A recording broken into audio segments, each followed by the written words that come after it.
So the fact that I'm breaking your balls about wanting particular wire types in a particular spot makes you angry. But if I wasn't that guy, you wouldn't be helping me. So I hate to say you're correct, but basically you're Clip 100%. it, clip it, clip that section. He's 100% correct. Oh boy. Welcome to Flat Track Factory. So Dale, I've been here all day. I have one question for you first. Are we still friends? You didn't talk much today, so life's good. I was trying to hold it in, the long pauses of silence, and I was like, God, I kind of want to tell a story, or maybe I could get Dale to teach me about this. It's like, he's not said anything in like 20 minutes. Kind of what was really happening is I'd get about 3/4 of the way through something. He'd say, you know, could we make it yellow instead of green? I'm like, no. I already picked yellow. Why? How do I get people to do my work for me? So when new people show up, I have this piece I talk about, and it's happened to me throughout my career more than once, is when you have a problem at the racetrack and you don't know how to even ask the question, you go find the smartest guy there, right? So you try and go find Dylan, Belon, one of those guys, someone that can help. And you drag them over to your pits. And when they come over to your pits, in the first 5 seconds, they give whatever they're looking at a quick once-over, and they decide how much they're going to help, right? So if the thing's wiring's going everywhere and the tires, there's no tire left, there's dirt from 10 years ago still stuck to it, every question you ask, you're going to get geez, I'm not sure. Oh, I hear what you're saying, but I'm not sure how to help. Oh, geez, I tried that once, but it didn't seem to, but I'm not really sure. They're just going to be so vague. They don't want to answer anything. They're going to walk away, right? Versus if the thing is clean, it's pretty well laid out, and your pit's organized, you get a neat little toolbox going, even if it's wrenches laid out in the back of the deck, but they're laid out, right? 8 to 10, pliers, cutters, tie wraps, some rags, a can of cleaner is kind of laid out in the back of the deck. That's all they care, that you're functioning properly, right? And when you accomplish that, then people are willing to help. Then they want to get involved, right? So in your case, because you're one of the top local guys, especially, one of the top local guys, the next national number guy, tons of people are coming over trying to help, right? And the motorcycle is cool as hell that everybody wished we owned it. So you kind of want to work on it just so you can say, oh yeah, I did that. Oh yeah, I helped him. I helped him win tonight. Oh yeah, it's got nothing to do with me. He wrote it, but I'm taking credit because it stayed running, right? So let's wrap this around. They're willing to help. So the fact that I'm breaking your balls about wanting particular wire types in a particular spot makes you angry. But if I wasn't that guy, you wouldn't be helping me. So I hate to say you're correct, but basically you're clip 100%. it, clip it, clip that section. He's 100% correct. That is true. That it's because of the details, right? That even the tie wraps on it, all the tie wrap heads are going the same way. They're all from the bottom up. And they're all the proper top brand. Down, and the next one's the other way. They're not Home Depot zip ties. Guys that work on stuff all day notice, right? They're cut with a pair of flush cuts, which means the top is cut perfectly flush, not a 1/4 inch sticking up. So you put a giant gouge in your arm, right? Every time you reach in to clean something. Yeah. So, which is, again, everybody that comes here to work, if I see them cut a tie wrap, the first thing I do is grab their arm and I walk over and go right down the top of it and leave this giant mark down their arm that hurts for 3 days. That like, dude, we're not doing this again, right? It sucks to work on stuff that sucks. Right. But most guys, it's not that they don't know any better, is they're unwilling to take the time. Yeah. It's not a knowledge thing usually, it's a time piece, right? They're too busy doing other stuff. Yeah. If they can get away for 2 hours or 3 hours to go flat track racing, which is what's cool about flat track racing, right? It's a quick afternoon, you're done, go home. Hopefully, yeah. Right? Yeah, there's something to be said for the enjoyment of nice stuff. And I have been very lucky. We were telling some stories about my history where I got some cool jobs and worked with some, guys that, everybody would know their name. Right. And had professional, European road racing chassis mechanics, and that's sort of where you learn that attention to detail. Or, well, I don't know if you do. I mean, I did, because I love the way a factory bike looks. And then how does that happen? I mean, it takes hundreds of man hours to make a bike look like that. One of the mechanics here, Paul, is when he first came to work for me, we're working on the little Kawasaki 400s, our road race team with Bob Robbins and whatnot. And I'm screaming at him about, did you grease it? Did you grease it? Did you grease it? No. Then take it apart and grease it. Well, it's 5 steps deep. I don't care. It's not my fault you didn't grease it. Take it apart and grease it.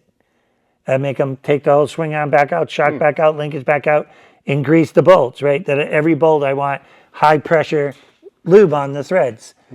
So, because the first week or two he's kind of pissed at me, and I trust me, if I don't get my way, I just start friggin' zinging you constantly, right? That it's going to be done the way I want it done. I don't care what's going on. I don't care how long it takes. I don't care if we take it apart 15 times. When we're done, it's done, right? There's only one done. So it takes him about a week or two to finally, he's greasing everything, life's good. He's still not quite getting why, but he's doing it just to shut me up. So about halfway through the season, we bring home a motorcycle from a competitor, and they were super struggling. And we just felt bad for them. We're like, dude, let me take this motorcycle home. I'll charge you whatever it costs me to do it. That's it. And I'll bring it back next week, and it'll be like ours.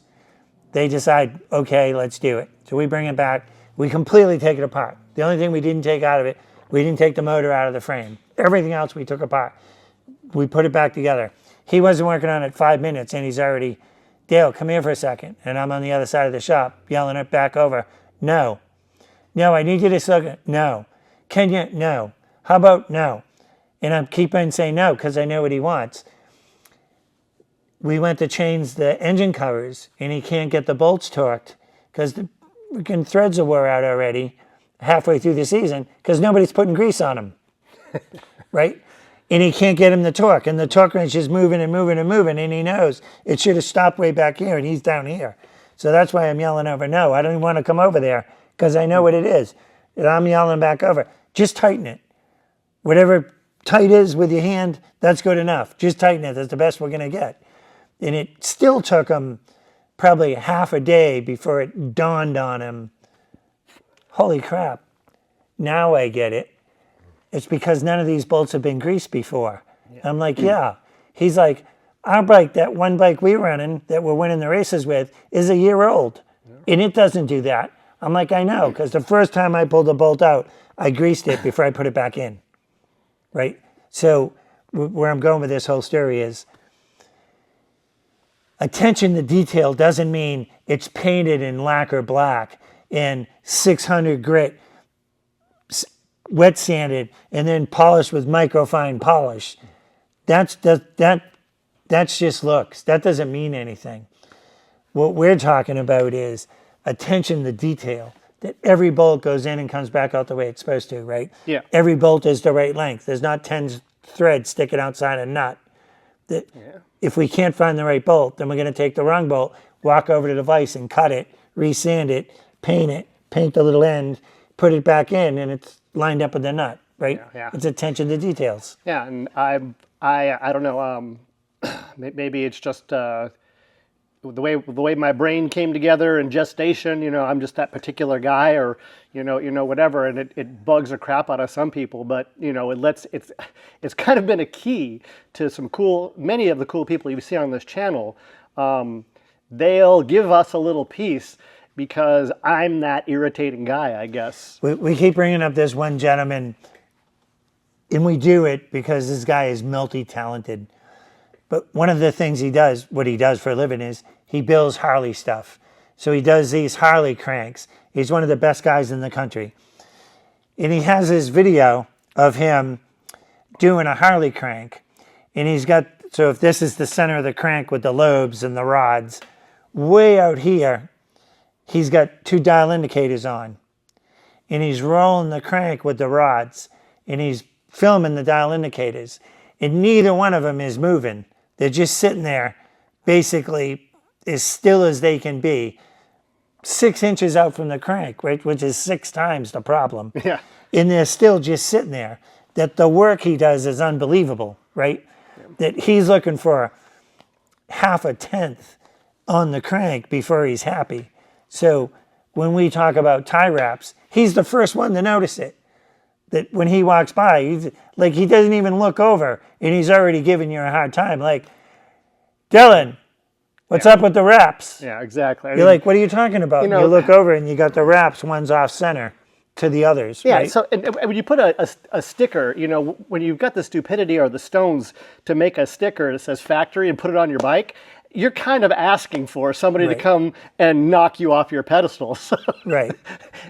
And you guys do. And it's fun. I love it. It's great. But that's why we're willing to help, right? And that's why you have guys that constantly chime in or help or, and I want to back up one piece. I'll get back to that in a second, though.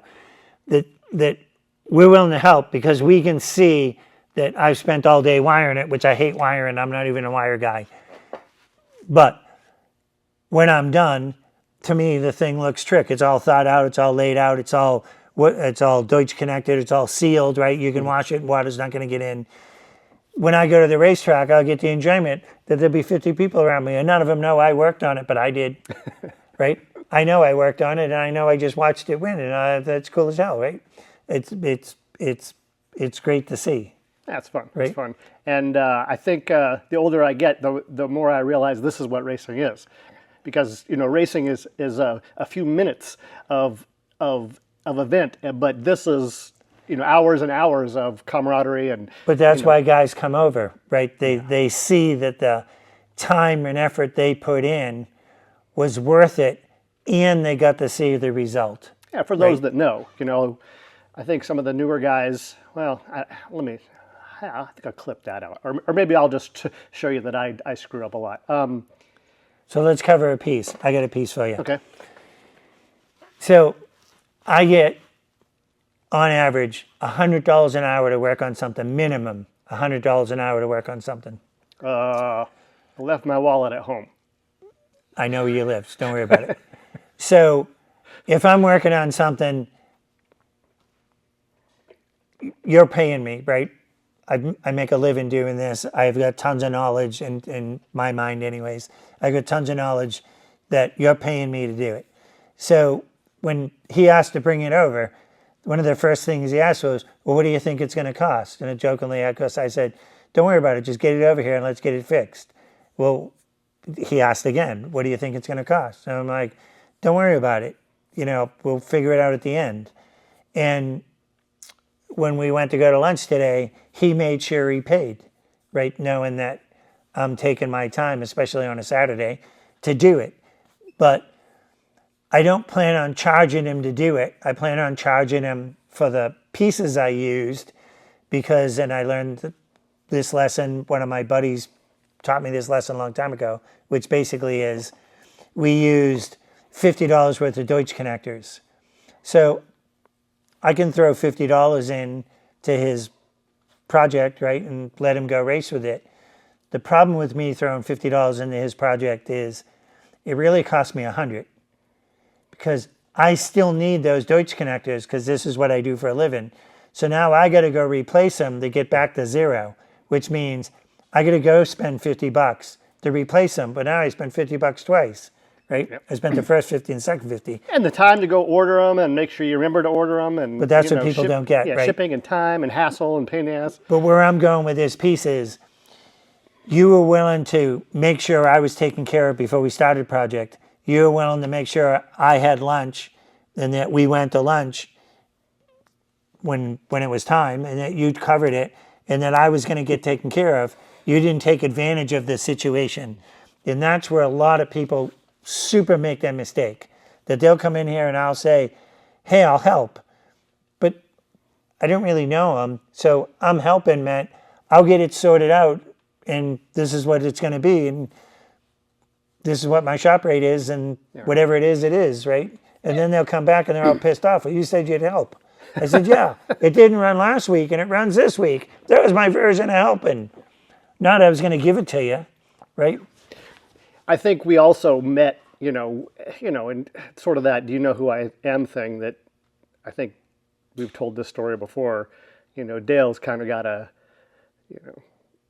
being just a few years younger, it was enough in those days that, I would read the cycle news and, I knew who you were. So when you came up to me at the flat track race and were hell bent on getting my attention, it sort of made me feel like oh, wow, I'm the big shot. Right. Well, you were the big shot, right? I went for the fastest guy there. That was fun. That was a really fun way to meet. Right. And we talk about it on almost every video, right? If you have a problem, you're going to find the smartest guy there or the best riding guy there, right? It's one of those two guys. And as soon as you go take him to lunch. Go buy the guy a cheeseburger, buy him a shake. Hey, can I bring him back a Coke, right? He's spending time with you. You need to reciprocate. Another buddy, we have a meme. Maybe I'll even put it up. It's the Askhole. You know about the Askhole? Yeah, I do. Yeah. There's a bunch of them, actually. Yeah, there is a bunch of them. And, it's always fun to be the guy that has the knowledge and somebody comes to you and pumps you up and makes you feel good. And hell, that's probably half the reason I do these videos is because then I just get to talk. Right. Dale Quarterley is asking me my opinion. That's great. But then you get to find out, is this guy an asshole?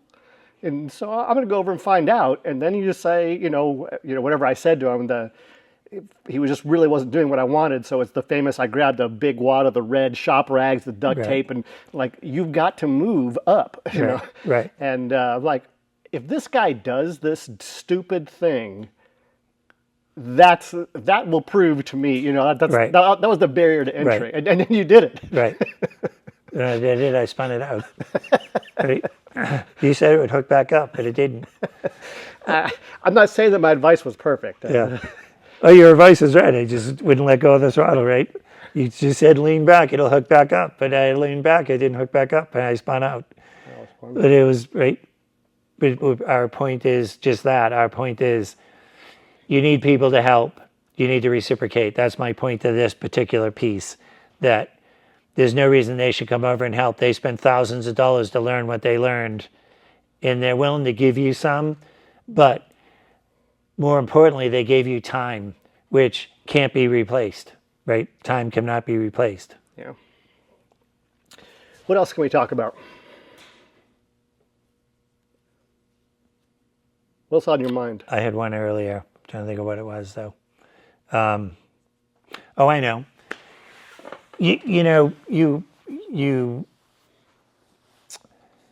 Let's segue this into God only knows, right? Quick, keep the thought, but someone is going to ask, what's the picture? You guys always notice the pictures. Oh, and I did it because people always ask. This is my first road race pro win at Sonoma, California in probably 87, 88, something like that. That bike looks like 10 inches tall. It's a Ducati. It's a Ducati engine Bimota DB1. It's the smallest motorcycle you can possibly buy. I had a AirTech make bodywork, but we had to change the front and move it forward 2 inches and raise it up 2 inches so I could even get my head down, because otherwise the windshield cut me right in the throat. But we changed everything on that, built all the rear sets. It's got a Showa, $20,000 Showa forks on it that I bought off of somebody and made them fit with bigger rotors, blah, blah, blah. Anyways, it was a three-way battle. Doug Bronick, myself, Jimmy Adamo for the win, going back and forth and back and forth, back and forth. And I got him on the last lap. I outbroke him, rear wheel in the air, about 2 feet in the air, because I was so deep, but the thing had so much brakes, it was insane. Got under him, but I had to make the turn so they didn't cross me over. And I still had the rear wheel like 2 feet in the air and just said, F it. There's no way they're beating me, and just let go of the lever. And the thing went, boom, and it made the turn back on the gas, beat him to the line, won the race. So you crashed and landed on your tires. Yeah. So when I was driving around, I was so excited about, A, I just won my first pro race, but B, the way it was done, I was underpowered, but just outrode him. It just made it happen, which is what I was going to segue into, by the way, that I made it happen, that when I'm coming down pit road, I'm actually leaning back and thinking, fucking A, finally fucking get to do this, right? And someone caught the shot. And I happened to be walking by there, the guy said something in Winter Circle about, hey, I got this cool shot of you celebrating. And I'm thinking it's when I was standing up on the foot pegs or something, right? So about a week later, this shot shows up, and it's the coolest shot, right? Because it's that moment of, I'm finally got the win over the race. So that's what I was going to talk about, though. We'll show you guys this gross picture. I'll send it to him. You can post it. One of the things, when we keep talking about riding and elbow up and doing stuff, and is committing, that nobody commits anymore, and they don't commit from the second they start loading. Well, maybe I'll take the gas can. Well, maybe I'll take the tools.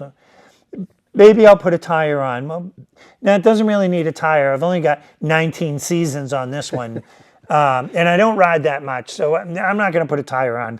And we'll just go. If I need a tire, someone there will have a used one. I can put that on because they got 19 seasons on theirs too. But somehow theirs is better in 19 seasons than yours. So they won't commit, right? And we can get into details till we're blue in the face, right? But my piece to you guys is there's only so much time, right? And you just waste time. That going to the racetrack and riding around and finishing last isn't that much fun, right? And the position doesn't always have to do with it. My last piece is more based on, I finished last week, and I was doing 20-second laps. And this week I finished last, and I'm doing 20-second laps. I'm actually going 20.5s. And next week I'm probably going 20.8s, because now I got 22 weeks on the rear tire, right? Somehow you got to commit, and you got to make it happen. And to make it happen, certain things have to be accomplished, right? You have to have tire, right? They won't run without tire. The tire is what sticks to the track. It's a dirt track. You can't run without it, right? You got to have tire. That's everything else has to be transmitted through the tire. Right. Everything above that doesn't matter. You either got to have somebody with you or somebody at the track that'll help you that will tell you what you're doing wrong, right? It's not an ego piece, or it's not a demoralizing piece that our story, right, is just that I go to the racetrack, I'm struggling. I don't want to be struggling. I want to run up front. I don't care who's there. I can beat them, right? That's what's in my head. But I'm struggling and I can't quite pull the pieces together. So I walked over and found the fastest guy at the racetrack, which was Mike, and started with, it wasn't an ego sentence when I said it, but after I thought about it, it certainly came out that way, that I walked over and said, hey, I need some help. Would you be willing to help me? Do you know who I am? That's just how I said it.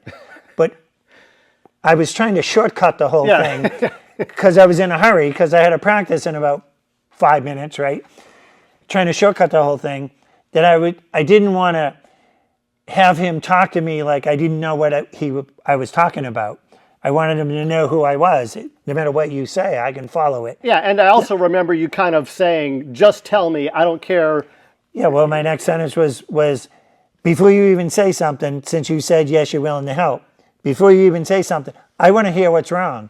Don't sugarcoat it, don't polish it, don't do anything. If I look like a complete moron, I want to hear I look like a complete moron. I don't care what I'm doing wrong, just tell me what I'm doing so I can fix it, right? I go out and I come back in, and he's like, I didn't know where to start. And we chuckled over it, and he gave me a list, and I'm like, okay. But it was so many pieces, I couldn't adjust fast enough. So I went back out, went a little better, not enough, come back in. He's like, okay, you didn't do exactly what I wanted, so we're going to tape these rags to the seat so you can't even move. Yeah. And we're going to stick you to the gas cap. And I went back out, and that was the biggest help, because now the thing will turn, I can do what I want. But I committed. Yeah. Whatever you told me, I went out and I gave it my 100%. Yeah, for sure. It might have not been right. It might have not done it right, but I did 100% of something to prove to. And try almost and get better. everybody won't do that because they're assholes. Well, so your version of Askhole is, there's two versions of Askholes. One is the guy just asks everybody and walks away, doesn't do any of it. He's just looking for conversation.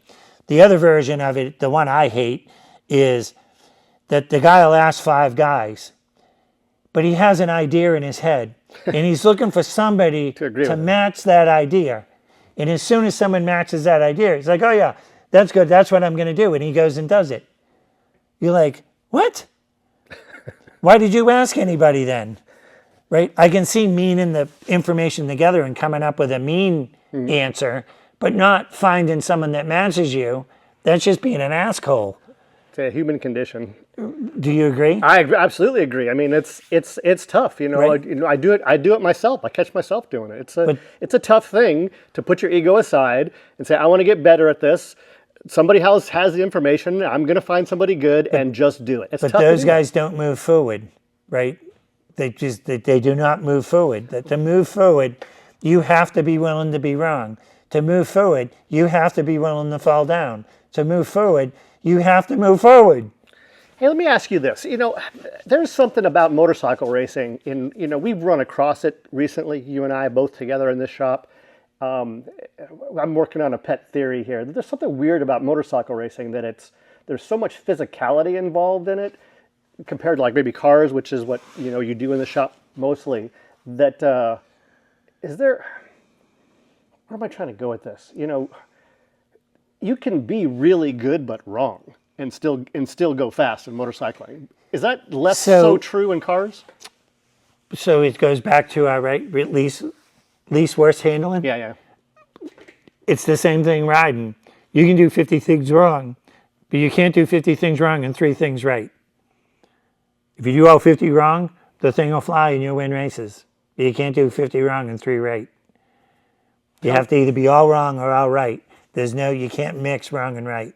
So we know guys, and we can name them, I don't want to, that just override the ever-living, out of the motorcycle, every lap of every turn of every straightaway of everything, and they win races pretty consistently, right?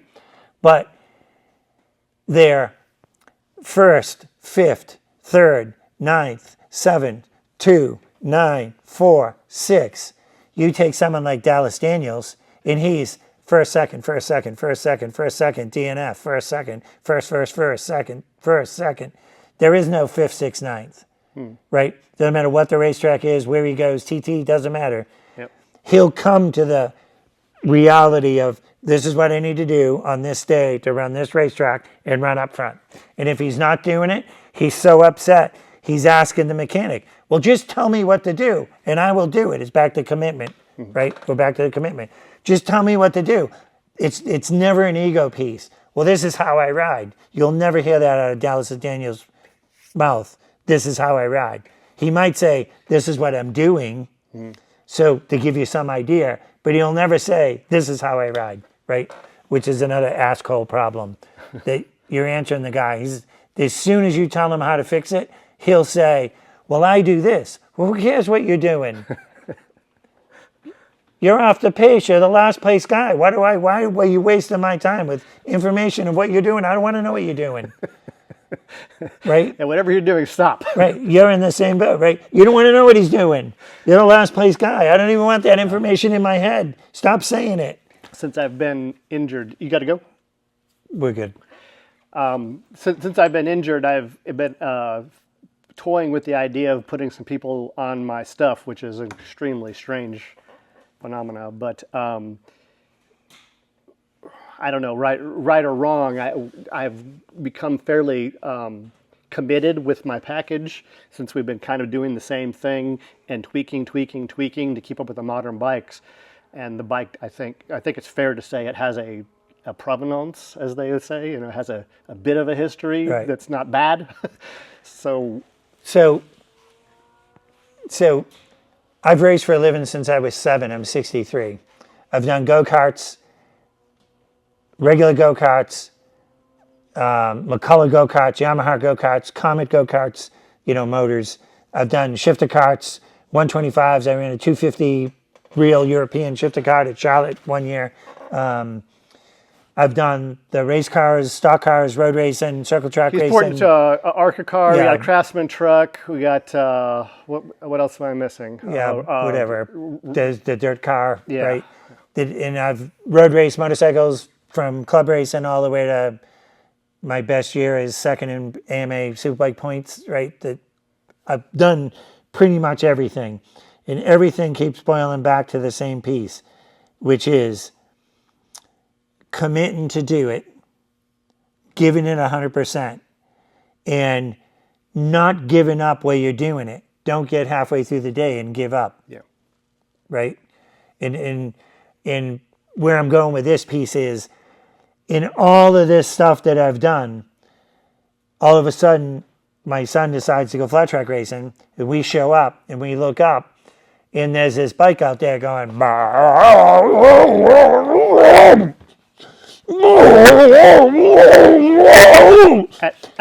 as opposed to what? As opposed to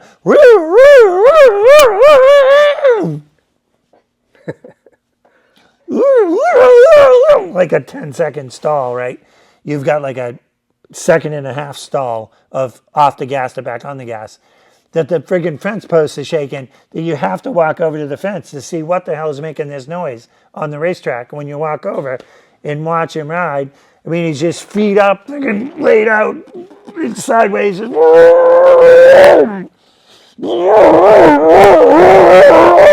it's like, it's going so fast, it's just mind-boggling to watch compared to the other guys, especially. Well, that, of course, allures you over there. I got to go check this thing out. When you get over there, it's like nickel-plated. The forks are all turned down, and all the details are taken care of. Even the front number plate is waxed, for Christ's sakes. So, it makes you want to take a peek and talk to them and whatnot. Well, then, the reason I was talking about all the stuff I have done, because I'm pretty hard to impress. That I've basically done it all, been there, been part of it. I've been to the drag races and helped top guys. I've done pretty much everything. But you let Davey Durrell ride it. Mm-hmm. And I hadn't been at that racetrack with you riding, so I can't compare you riding it to him riding it. But I can compare him riding it to the kid that finished second. And Durrell made that kid look stupid, even though he's going to be mad at me when he watches the video. Made that kid look stupid. We all look stupid sometimes. And was come down the straightaway, and this is a big track. How big is that track? It's about 3/8. 3/8 mile. Yeah. He'd come down the straightaway, and he'd put his foot down, and he'd go, "Whoa," and he'd get about a quarter way in, and he'd pick his foot back up. And he'd put it back on the peg, and he'd have it wide open already, and he'd do all the rest with body English. And he'd just, every lap he went, he committed more and more and more and more and more. By the end, he was almost wide open all the way around. It was just mind-boggling how fast the motorcycle was going around the racetrack. And that's what made me say to you, basically, hey, if you want to fix it, bring it over. That I was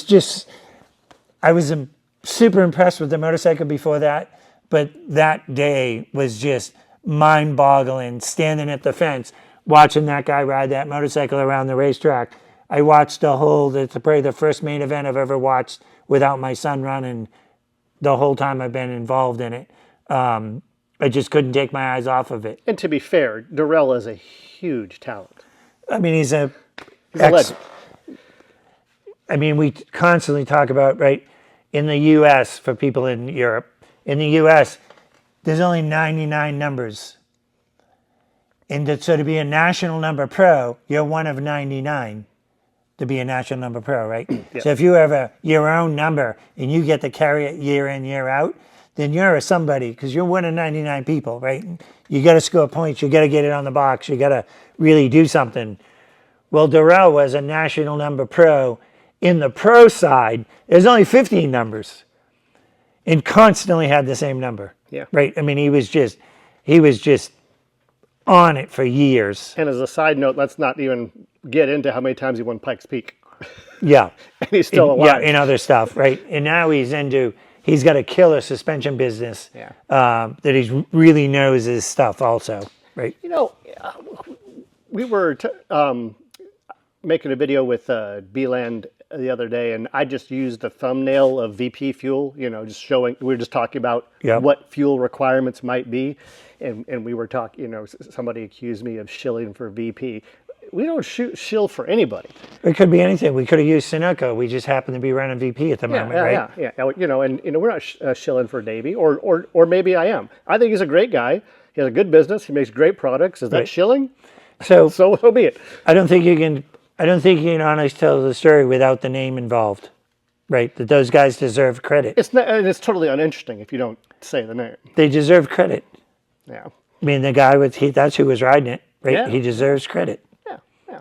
So anyway, all right, guys, we could sit around and talk all day long. I always appreciate the people that enjoy these videos are the most Hardcore. Yeah. I'm trying to think of the right word.